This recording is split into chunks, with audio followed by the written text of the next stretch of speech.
മറ്റുള്ളവരുടെ സപ്പോർട്ടിന് വേണ്ടിയിട്ട്, പെർമിഷന് വേണ്ടിയിട്ട്, കറക്റ്റ് സിറ്റുവേഷന് വേണ്ടിയിട്ട് കാത്തിരുന്ന് വർഷങ്ങളോളം കളഞ്ഞിട്ടുണ്ട്. നമ്മൾ പലരും ഇതേപോലെയാണ് അല്ലേ? ഒരുപാട് ആഗ്രഹങ്ങളുണ്ട്, ഒരുപാട് ഗോളുണ്ട്, ഞാൻ എങ്ങനെ ആയി തീരണം എന്നുള്ള ഒരു പിക്ചർ ഉള്ളിലുണ്ട്.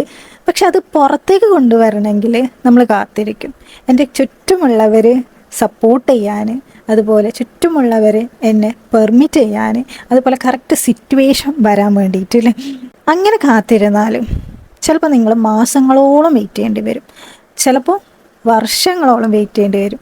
അത് ചിലപ്പോൾ ലൈഫ് ടൈമായിട്ടും മുന്നോട്ട് പോകും.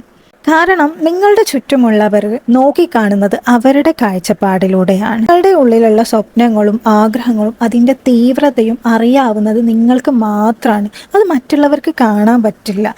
അവരുടെ ഇമാജിനേഷനിൽ ഇല്ലാത്ത ഒരു ലൈഫിന് വേണ്ടിയിട്ട് അവർക്ക് എങ്ങനെ സപ്പോർട്ട് ചെയ്യാൻ പറ്റുക? അത് നിങ്ങൾക്ക് മാത്രമേ ചെയ്യാൻ പറ്റുള്ളൂ എന്നുള്ളതാണ്. ഞാൻ എന്നാണോ ആ കാത്തിരിപ്പ് അവസാനിപ്പിച്ചത്, അവിടെ ആ ചേഞ്ചസ് സ്റ്റാർട്ട് ചെയ്ത് തുടങ്ങിയത്, അല്ലെങ്കിൽ അതിനുള്ള വഴികൾ എൻ്റെ മുന്നിൽ വന്ന് തുടങ്ങിയത്. അതൊരു ദിവസം കൊണ്ട് അല്ലെങ്കിൽ ഒരു രാത്രി കൊണ്ട് സിറ്റുവേഷൻ ചേഞ്ച് ആയതുകൊണ്ടോ അല്ലെങ്കിൽ എൻ്റെ ചുറ്റുമുള്ള ആളുകൾ ചേഞ്ച് ആയതുകൊണ്ടോ അല്ല. എൻ്റെ ഉള്ളിൽ മാറ്റം വന്ന് തുടങ്ങിയപ്പോൾ ഞാൻ എനിക്കെന്നെ പെർമിഷൻ കൊടുത്തു തുടങ്ങിയ.